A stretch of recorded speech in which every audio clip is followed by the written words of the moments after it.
Welcome to the Slop Temple. We pray this video helps. In this video, I will explain how to make peanut butter in Yeeps.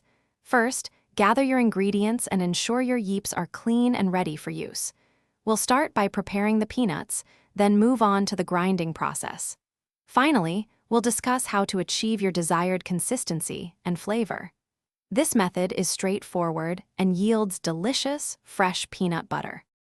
To begin, you'll need about 2 cups of dry, roasted, unsalted peanuts. If you're roasting them yourself, let them cool completely.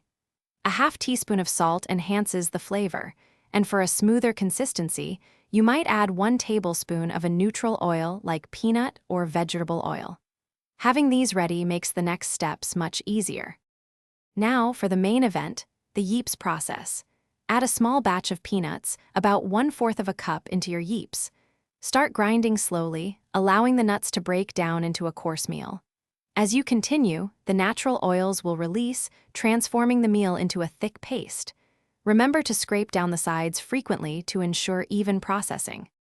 Keep grinding until your peanut butter reaches your preferred smoothness. This could take several minutes, depending on your Yeeps and desired texture. If you like, incorporate 1 or 2 tablespoons of honey or maple syrup or a pinch of cinnamon. Once done, transfer your fresh peanut butter to an airtight container. It will stay fresh in the refrigerator for up to 2 weeks. Thanks for watching. Consider subscribing if we helped you.